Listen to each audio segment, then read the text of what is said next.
Welcome to ஆத்மா. கல்லறை பகுதியின் மர்மம் பீட்டரின் நடவடிக்கையால் நமக்கு தெரியப்படுத்தப்பட்டாலும் 2 நாள் கெடுவில் இருக்கும் சப் இன்ஸ்பெக்டர் செழியனின் விசாரணையில் அது இன்னும் தெரியப்படுத்தப்படவில்லை. பீட்டர் தான் குற்றவாளி என்று செழியன் தன் விசாரணையில் அறியும் வரை பீட்டரின் நடவடிக்கைகள் சுதந்திரமாக மட்டுமல்ல, மிகவும் கொடூரமாக இருக்கவும் வாய்ப்புண்டு. வாருங்கள் ஆத்மாவிற்குள் செல்வோம்.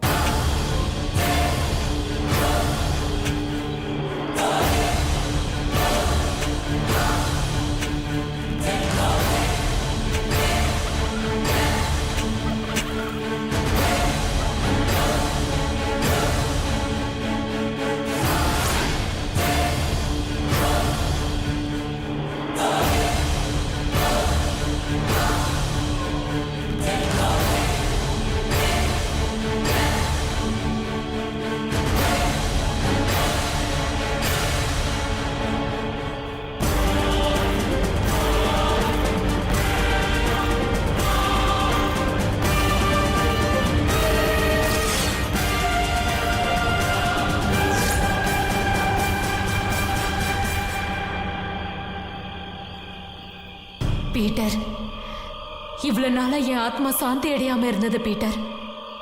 இனிமே என் ஆத்மா சாந்தி அடைஞ்சிரும். நன்றி பீட்டர், நன்றி.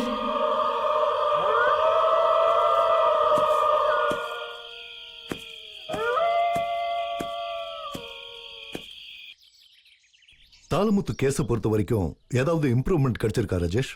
விசாரிச்சுக்கிட்டு இருக்கேன் சார், சீக்கிரம் கண்டுபிடிச்சிருவேன். பொதுவா ஒரு பதில சொல்லி தப்பிக்கிறது இனிமே இந்த கேஸை பொறுத்த வரைக்கும் முடியாது ராஜேஷ். உங்களால முடியலன்னு சொல்லுங்க, நான் வேற ஒரு டீமை வச்சு இன்வெஸ்டிகேட் பண்ணிக்கிறேன். இல்ல சார், நானே பாத்துக்கிறேன். சார், நான் கொஞ்சம் பேசலாமா? சொல்லுங்க. நான் விசாரிச்சதுல சவத்திருட்டு நடந்தது அந்த பணம் புதைக்கப்பட்ட 1 வாரத்துக்குள்ளதான். அந்த கேஸை விசாரிக்க போன தாளமுத்து காணாம போனதும் அந்த 1 வாரத்துக்குள்ளதான். இன்ஸ்பெக்டர் காணாம போனதுல இருந்து 3 மாசத்துல 4 மிஸ்ஸிங் கேஸ் ஃபைல் ஆயிருக்கு. இதுல முக்கியமான விஷயம் என்னன்னா, சவத்திருட்டுன்னு சொல்லி போன் வந்திருக்கு. இன்ஸ்பெக்டர் ராஜேஷ் லீகலா அந்த சவத்தை தோண்டி பார்த்ததுக்கு அப்புறம் தான் சவத்திருட்டு ஒண்ணு நடக்கவே இல்லைன்னு. அப்போ சவத்தை திருடுனதா சொல்லி போன் பண்ண குற்றவாளி யாரு? அந்த குற்றவாளியை கண்டுபிடிச்சாதான் ஏதாவது க்ளூ கிடைக்கும். இதுல இன்னொரு முக்கியமான விஷயம்,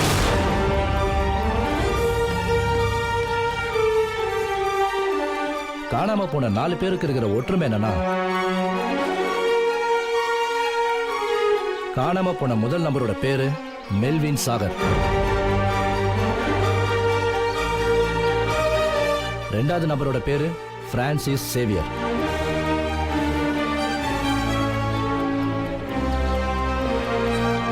3வது நபரோட பேரு அகஸ்டின் என்ரி,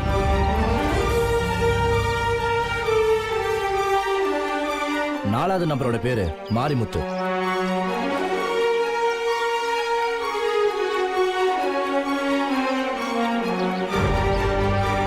இந்த 4 பேர்ல 3 பேரு ப்ராப்பர் கிறிஸ்டியன்ஸ். ஆனா 4வதா இருக்க மாரிமுத்து ஹிந்துவா இருந்து கிறிஸ்டியனா மாறி இருக்காரு.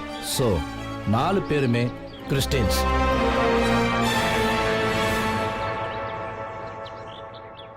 இப்ப நமக்கு தெரிய வேண்டியது, போலியா சவத்திருட்டுன்னு ஃபேக் கால் பண்ணது யாரு? அவனை கண்டுபிடிச்சிட்டோம்னா ஏதாவது ஒரு க்ளூ கிடைக்க வாய்ப்பு இருக்கு சார். அந்த கேஸை தான் ராஜேஷ் அப்பவே முடிச்சிட்டாரு. என்ன ராஜேஷ்? Yes sir. சவம் திருடப்படலைங்கிறது நிரூபணம் ஆயிடுச்சு சார். ஆனா யாரு ஃபோன் பண்ணி பிளாக்மெயில் பண்ணாங்கிறத கண்டிப்பா தெரிஞ்சாகணும் சார். S sure. ஏன் ராஜேஷ், கேஸ் இப்படி அரையும் குறையுமா க்ளோஸ் பண்ணி அக்யூஸ்ட் தப்பிக்கிறதுக்கு நீங்களே ஹெல்ப் பண்ணிருக்கீங்க. இதுக்கு என்ன ரீசன் சொல்ல போறீங்க? இல்ல சார், கேஸை சீக்கிரம் முடிக்கணும், அதனால. அதுக்காக நீங்க சொல்லுங்க செழியன். மறுபடியும் இந்த கேஸை ரீஓபன் பண்ண எனக்கு அனுமதி கொடுக்கணும் சார். தாராளமா பண்ணுங்க. இனிமே இந்த கேஸை நீங்க சுதந்திரமா ஹேண்டில் பண்ணுங்க. உங்களுக்கு எல்லா ரைட்ஸையும் நான் தரேன். Thank you sir. செழியனுக்கு எந்த ஹெல்ப் வேணும்னாலும் சீனியர் நீங்க தான் செய்யணும். கேஸை முடிக்கிறது மட்டும் வேலை இல்லை, உண்மையான குற்றவாளியை நாம கண்டுபிடிக்கணும். அதுதான் முக்கியம். Yes sir. செழியன், இந்த கேஸோட நெக்ஸ்ட் மூவ் என்னன்னு நீங்க முடிவு பண்ணிட்டீங்களா? Yes sir. Good. Proceed. Thank you sir. All the best.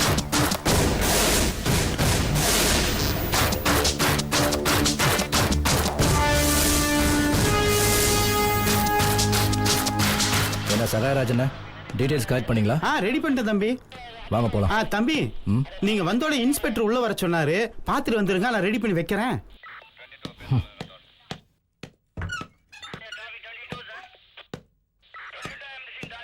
ஐயா குற்றவாளியை கண்டுபிடிச்சு கோர்ட்ல நிறுத்திட்டியா?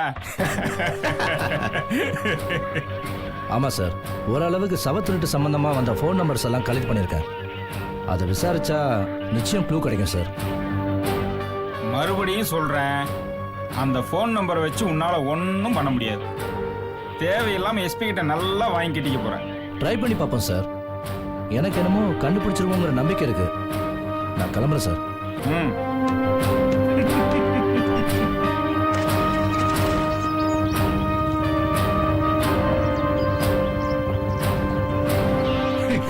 இவனுங்கெல்லாம் எங்கிருந்து வரானுங்களோ? ஏன் ஏட்டையா கண்டுபிடிச்சிருவானா? ஐயா 23 வருஷம் சர்வீஸ், எத்தனை கேஸ், எத்தனை மெடல். உங்களாலேயே ஒன்றும் பண்ண முடியல. சின்ன கத்துக்குட்டி இவன். இவெல்லாம் போய் அப்படி சொல்லுங்க ஏட்டையா.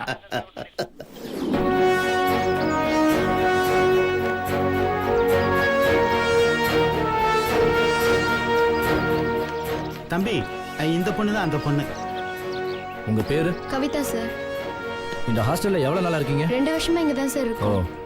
9789226325 உங்க நம்பரா? அது என்னோட பழைய நம்பர் சார். இப்பயே அந்த நம்பரை யூஸ் பண்றது இல்ல? அது சார், சொல்லுங்கம்மா.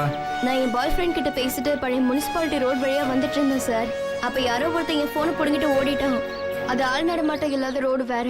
ரொம்ப தூரம் துரத்திட்டு போனேன். அப்புறம் பயமா இருந்துச்சு சார், அதனால திரும்பி வந்துட்டேன். உடனே ஸ்டேஷனுக்கு வந்து கம்ப்ளைண்ட் கொடுத்துக்க வேண்டியதானே? சார், நான் லவ் பண்றது எங்க வீட்டுக்கு தெரியாது சார். நான் ஸ்டேஷன் வந்து கம்ப்ளைண்ட் கொடுத்தேன்னா அப்புறம் வீட்டுக்கு தெரிஞ்சு பிரச்சனையாயிடும். அதுவும் இல்லாம அந்த போன் வெறும் 750 ரூபா தான் சார். இதுக்கெல்லாம் எதுக்கு போய் ஸ்டேஷன்ல கம்ப்ளைண்ட் கொடுக்கணும்னு தான் சார் விட்டுட்டேன். படிச்ச பொண்ணா இருக்கே, கொஞ்சம் கூட சென்ஸ் இல்ல.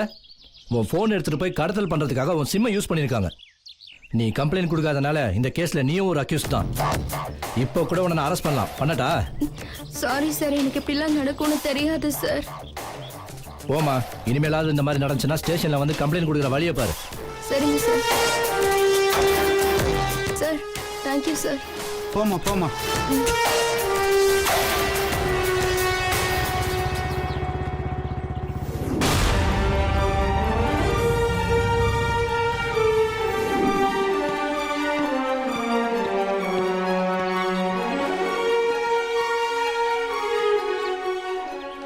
சொல்லுங்க, என்ன நடந்ததுன்னு. சார், கடைக்கு ஜாமான் வாங்கிட்டு வரும்போது மிஸ் ஆயிடுச்சு சார். எங்க விழுந்துச்சுன்னு சரியா தெரியல சார். கடைக்கு எங்க ஜாமான் வாங்குறீங்க? ஜங்ஷன் ரோட்ல சார். எந்த வழியா வருவீங்க? ஜங்ஷன் ரோட பிடிச்சி பழைய முனிசிபல் ரோடு வழியா கடைக்கு வந்துடுவோம் சார். போனை எங்க வந்து இல்லைன்னு கண்டுபிடிச்சிங்க? கடைக்கு வந்த அப்புறம் தான் சார்.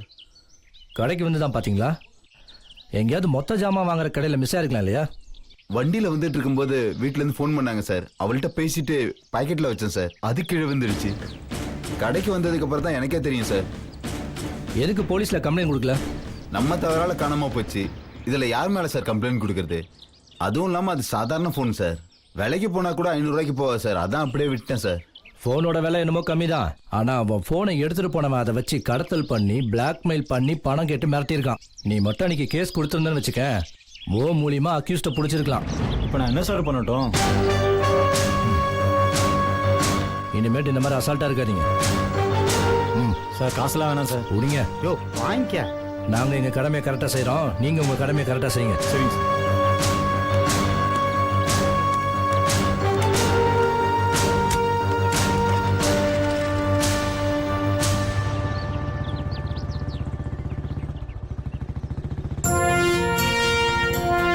தம்பி அங்கதான்.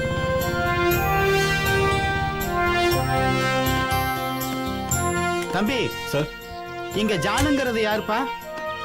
நானா சார்? என்ன சார் விஷயம்? நாங்க ஊட்டி E1 போலீஸ் ஸ்டேஷன்ல இருந்து வர்றோம் சார். உங்களை எனக்கு தெரியும் சார். தெரியுமா? எப்படி தெரியும் சார், என் போனை காணோன்னு உங்களை கம்ப்ளைண்ட் கொடுக்க வந்தேன், ஞாபகம் இல்லை? கம்ப்ளைண்ட் கொடுக்க வந்தியா? எப்பப்பா? போன மாசம் தான் சார் வந்தேன். கம்ப்ளைண்ட் எங்க சார் கொடுக்க விட்டாரு? ஸ்டேஷன் வந்து 2 மணி நேரம் வெயிட் பண்ணேன். அப்புறம் அவர் வந்தாரு. என்ன பிரச்சனைன்னு கேட்டாரு. என் போனுக்கான சார் சொன்னேன். எவ்வளவுன்னு கேட்டாரு. 1000 ரூபான்னு சொன்னேன். 1000 ரூபாய் போனுக்கெல்லாம் உனக்கு போலீஸுக்கு சம்பளம் கொடுத்து வண்டிக்கு பெட்ரோல் போட்டு கண்டுபிடிக்கணுமா? போயா போய் விலை ஜாஸ்தியான போனை வாங்கி தொலைச்சிட்டு அப்புறம் வாயா அப்படின்னு என்ன அனுப்பிச்சு விட்டாரு சார். நானும் கெஞ்சி பார்த்தேன் சார். இவர் தான் என்ன விரட்டி விட்டாரு. சார் எந்த விஷயமா சார் என்ன பார்க்க வந்தீங்க? பாஸ்போர்ட் அப்ளை பண்ணிருந்தேன். அந்த விஷயமா என்ன பார்க்க வந்திருக்கீங்க? இல்லப்பா, சும்மா அட்ரஸ் வெரிஃபிகேஷனுக்காக வந்தோம். நீ போய் உன் வேலையை பார். ஓகே சார், வரேன் சார். தம்பி ஒரு நிமிஷம் இங்க வாங்க. சார் ஃபோன் தொலைஞ்சு போச்சுன்னு சொன்னீங்கல்ல? ஆமா சார். எந்த இடத்துல? சார் பழைய முனிசிபாலிட்டி ரோட்ல ஒரு நாள் ஜாகிங் போனேன் சார். அங்கதான் மிஸ் ஆயிடுச்சு சார். சரிப்பா, நீ போய் உன் வேலையை பார். Okay sir.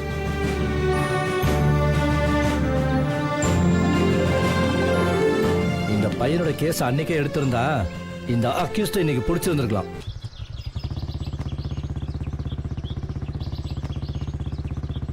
பீட்டரின் உதவி ஆத்மாக்கள் சாந்தி அடைவதற்கு உறுதுணையாக இருக்கும் பட்சத்தில் செழியனின் 3வது நாள் கெடு ஆரம்பமாகிவிட்டது. உயரதிகாரி எஸ்பி அவர்களால் செழியனுக்கு சிறப்பு அதிகாரம் வழங்கப்படுகிறது. இந்த அதிகாரம் இன்ஸ்பெக்டர் தாளமுத்து காணாமல் போன விசாரணையில் எந்த அளவுக்கு உதவப் போகிறது? செழியன் கையில் அதிகாரம் கிடைத்ததால் அந்த விரக்தியில் இருக்கும் இன்ஸ்பெக்டர் ராஜேஷின் அடுத்த கட்ட நடவடிக்கை தான் என்னவாக இருக்கப் போகிறது? சப் இன்ஸ்பெக்டர் செழியனின் 4வது நாள் கெடு ஆரம்பமாகிறது. இன்ஸ்பெக்டர் ராஜேஷின் கேலிக்கு மத்தியில் பிணத்திருட்டு மிரட்டலுக்கு தொடர்பான 3 பேரின் செல்போன்களை ஆராய சப் இன்ஸ்பெக்டர் செழியனும் ரைட்டர் சகாயராஜும் ஈடுபட்டிருக்கின்றனர். ஆனால் விசாரணையை மேலெடுத்துச் செல்ல எந்த தகவலும் கிடைக்கவில்லை. வெறும் ஏமாற்றம் மட்டுமே மிஞ்சுகிறது. 4 நாள் கெடுவை தாண்டிய நிலையில் சப் இன்ஸ்பெக்டர் செழியனின் விசாரணை கிணத்தில் போட்ட கல்லாய் எந்த ஒரு மாற்றமும் இல்லாமல் நகர மறுக்கிறது. இனியாவது செழியனின் விசாரணை கோணத்தில் ஏதாவது மாற்றம் தெரியுமா? வாருங்கள் பார்க்கலாம். அண்ணா, 3 பேர்கிட்டையும் விசாரணை பண்ணதுல ஏதாவது ஒரு க்ளூ கிடைக்கிற மாதிரி உங்களுக்கு தோணுதா? அது என்னமோ ஒரே குழப்பமா இருக்கு தம்பி. 3 பேரும் சொன்னதுல இருந்து ஒரு விஷயத்தை கவனிச்சிங்களா? போன் தொலைஞ்சது பழைய முனிசிபாலிட்டி ரோட்ல, அதுல ஒரு போன் தொலைஞ்சது சுடுகாட்டுல. முனிசிபாலிட்டி ரோடு பக்கத்துல ஒரு ஹாஸ்டல் இருக்கு, ஒரு காலேஜ் இருக்கு, ஒரு சுடுகாடு இருக்கு. ஸோ இந்த சரௌண்டிங்ல இருக்கிறவன் தான் இந்த போனை திருடி இருக்கணும். போனை திருடுனவனோட நோக்கம் போன் சிம் கார்டு மட்டும்தான். விலை அதிகமான போனை திருடினா போலீஸு கேஸு கேஸுன்னு ஏதாவது பிரச்சனை வரும்னு சிம்பிளா பிளான் பண்ணி விலை குறைவான போனா பார்த்து திருடிருக்கான். ஸோ அவனோட மோட்டிவேஷன் சிம் கார்டு மட்டும்தான். ஆமா தம்பி, நீங்க சொல்றது சரிதான். ஆனா ஏதோ ஒரு விஷயம் மட்டும் எனக்கு புரியல. என்ன? அதான் எனக்கு ஒண்ணும் புரியலைங்கிறனே. அது சரிதான். புரிஞ்சிருந்தாதான் நீங்க இந்நேரத்துக்கு இன்ஸ்பெக்டர் ஆயிருப்பீங்களே.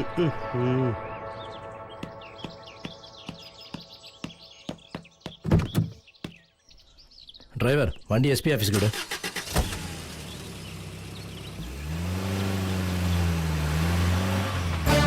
டேய் நில்றா. சார், அந்த கொலையை பத்தி உனக்கு என்னடா தெரியும்? இல்ல சார், எனக்கு ஒன்றும் தெரியாது சார். உண்மையா சொல்றா? தெரியல சார். நீ தானே? இல்ல சார். டேய் நான் ஒன்றும் பண்ணல சார். சொல்லாது. டேய் நில்றா நில்றா.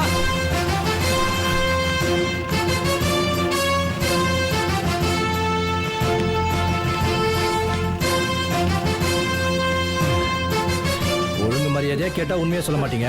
அடிச்சு கையகாலெல்லாம் உடைச்சாதான் உண்மையா சொல்லுவீங்க. ஆமா, கண்டுபிடிக்க முடியாதுன்னு சொன்னீங்க, கண்டுபிடிச்சு கொண்டாந்துட்டானுங்களே. இவனுங்கெல்லாம் சில்லற பசங்க ஐயா. மூச்ச பார்த்தா தெரியல. இவனுங்கள் நீங்கல்ல, நானே கூட கண்டுபிடிச்சு போடுவேன். உண்மையான குற்றவாளி தானுங்கய்யா இந்த கேஸுக்கு தேவை. அத இவனை கண்டுபிடிக்கவே முடியாதுங்கய்யா.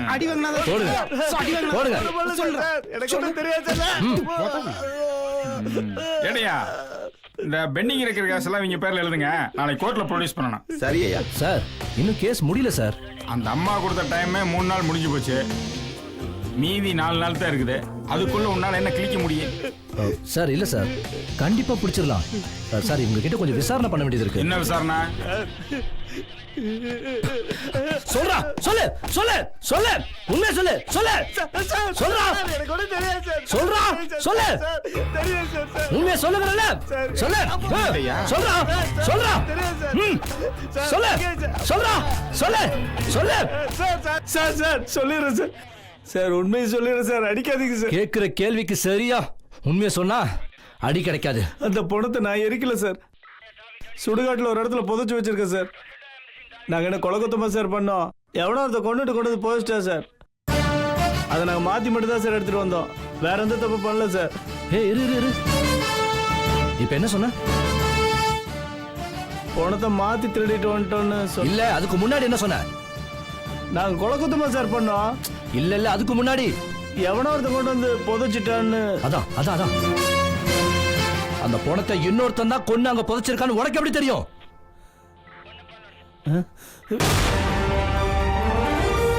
சார் இந்த செயின் அந்த பணத்தோட கழுத்துல தான் சார் இருந்துச்சு. அந்த பணத்தோட செயின் மட்டும் இல்ல சார், அந்த பணம் இன் பண்ணி இந்த மாதிரி பேண்ட் ஷர்ட்டை பெல்ட் ஷூ எல்லாம் போட்டு இருந்துச்சு சார். எல்லாம் முறைப்படியும் பணத்தோட பழைய ட்ரெஸ் எல்லாம் எடுத்துட்டு புது துணி போட்டு தானே புதைப்பாங்க. ஆமா சார், அதைத்தான் சார் நானும் சொல்றேன். அது மட்டும் இல்ல சார், நாங்க திருடிட்டு வந்த பணத்துல ரத்தத்தோட ஈரம் கூட இன்னும் காயல சார். கண்டிப்பா யாரோ ஒருத்தர் செஞ்சுதான் இங்க கொண்டு வந்து புதைச்சிருக்காங்க சார். செழியனின் விசாரணையில் 4ஆம் நாள் கெடு சற்றே ஏமாற்றத்தை சந்தித்த பின் திடீரென்று வேகமெடுத்து பிந்தைய மர்ம முடிச்சுக்கள் எல்லாம் அவிழ்வதாக அமைவது நமக்கு அதிர்ச்சியையும் ஆச்சரியத்தையும் ஊட்டுகிறது. சவத்திருட்டு ஒரு பெரிய பின்னணியை கொண்டதல்ல, அது சிறிய திருடர்களின் செயல்பாடே என்று வெளிச்சம் போட்டு காட்டிவிட அது செழியனுக்கு ஏமாற்றத்தை ஏற்படுத்தி விடுகிறது. இனி உண்மையான குற்றவாளியை கண்டறிய சப் இன்ஸ்பெக்டர் செழியனின் முயற்சி எப்படி இருக்கப் போகிறது? செழியனின் விசாரணையில் 4ஆம் நாள் கெடு மிக முக்கியமான ஒரு அடித்தளத்தை அமைத்து கொடுத்து விட்டது. சவத்திருடர்களின் வாக்குமூலத்தை கொண்டு சப் இன்ஸ்பெக்டர் செழியனின் அடுத்த கட்ட நடவடிக்கைகள் என்னவாக இருக்கப் போகிறது? பெரும் அதிர்ச்சியில் இன்ஸ்பெக்டர் ராஜேஷ் இருக்க பல மர்ம முடிச்சுக்களை அவிழ்க்கும் வகையில் சவத்திருடர்களிடமிருந்து மேலும் ஒரு தடயம் கிடைத்துவிட்டது. அந்த தடயம் சப் இன்ஸ்பெக்டர் செழியனுக்கு எப்படி உதவியாக இருக்கப் போகிறது? வாருங்கள் பார்க்கலாம். எந்த மத முறைப்படியும் இந்த மாதிரி ஒரு பணத்தை புதைக்க மாட்டாங்க.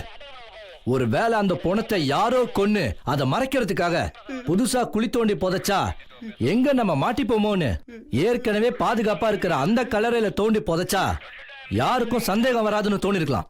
ஆனா வெளியே இருந்து புதுசா வர ஒருத்தனால இந்த அளவுக்கு தைரியமா செஞ்சிருக்க முடியாது. கண்டிப்பா இந்த ஏரியா சம்பந்தப்பட்ட ஒருத்தனால தான் இது சாத்தியம். நம்ம உடனே சர்ச் சம்பந்தப்பட்ட ஏரியா எல்லாத்தையும் நம்ம கண்ட்ரோல்ல கொண்டு வரணும் சார். அதுக்கு முன்னாடி அந்த பணத்தை தோண்டி பார்க்க பர்மிஷன் வேணும் சார். என்ன ஏண்டையா? யோ, நீ நினைக்கிற மாதிரிலாம் தோண்டி எடுக்க முடியாது. அதுக்கு 1008 சட்ட விதிமுறைகள் இருக்கு சார். புதைச்சவனே இல்லீகலா புதைச்சிருக்கான் சார். இதுக்கு எதுக்கு சார் லீகல் ஆக்ஷன்?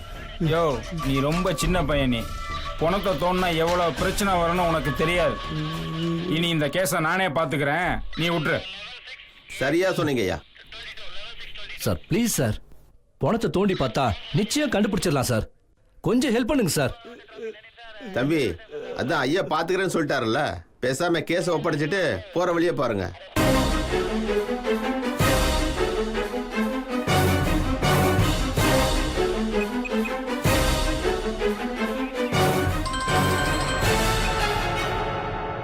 சொல்லுங்க செழியன்.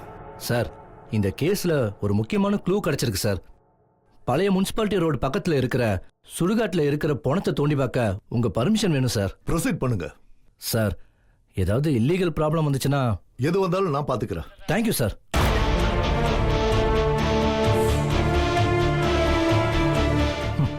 அண்ணா, அக்யூஸ்ட் 2 பேரையும் சுடுகாட்டு கூட்டு வாங்கண்ணே.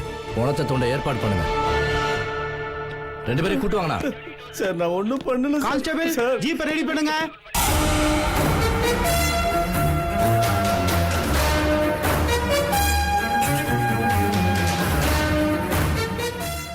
செழியனின் மாறுபட்ட விசாரணையில் பிணத்திருடர்கள் தங்கள் உண்மையை ஒப்புக்கொள்கிறார்கள். பிணத்திருடர்கள் சம்பந்தப்பட்ட பிணம் தோண்டும் வேலை ஆயத்தமாகிறது. உண்மை வெளியே வருமா? காத்திருப்போம் நாளை வரை.